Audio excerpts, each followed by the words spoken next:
We've been through several things. I mean, if you look through our history, there have been many events that we've been tested, and we've, knock on a piece of wood somewhere, we've always been able to work rather well with the challenges that have been presented to us. But as we see today, the challenges, at least in my perspective, either seem to be occurring more often or possibly more severe. However, it does cause us to continue to revisit that, because just because you might have performed well, I'll say last weekend on a Sunday, it doesn't necessarily mean, unless you continue to prepare, that you're not going to prepare well this Sunday or the next storm.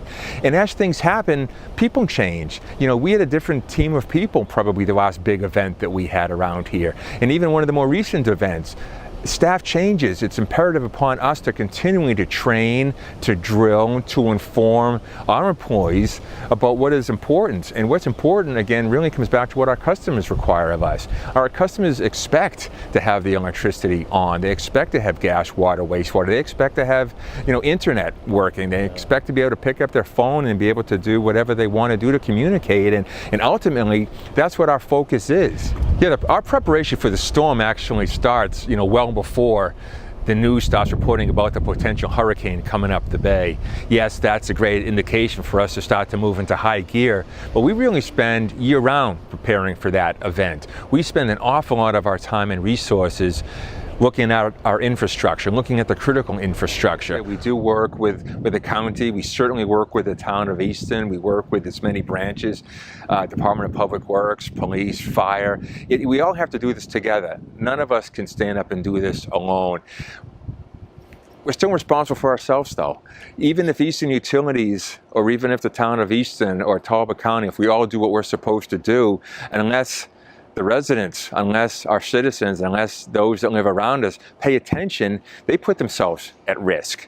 There's an awful lot of information out there, and each of us really has to be responsible and prudent to key on what information we trust. And if you do hear about the proverbial dark cloud starting to, circle overhead, it's time to pay attention. So the couple of things that I think we all really need to be aware of is, certainly the first one is just to be aware. Keep an eye to the sky type of thing, and then prepare. Take the time, take the early warning, take the time to heed those early warnings to, like everybody does, drive to the grocery store and buy your milk and toilet paper. But I mean, there's a lot of things that individually you have to really be responsible for. It is filling up the car with gas. It is getting those life essential items that you may have to rely on yourself for a couple of days, because really in this world of instantaneous gratification, we want things to happen before they even happen. Sometimes we have to realize that when the power does go out, or if we do have a gas or water or wastewater event, it still takes time to put the wires back up again, to repair the pipes, to resume normal operations. And folks have to really be okay with that and have taken responsible action, at least to maintain themselves for a couple of days. And it's, again, to prepare, to be aware, and then, to look around, see who in your neighborhood might need help. The elderly, those that might not be able to help for themselves. All very important things, because at the end of the day, we're a community. We all rely on each other.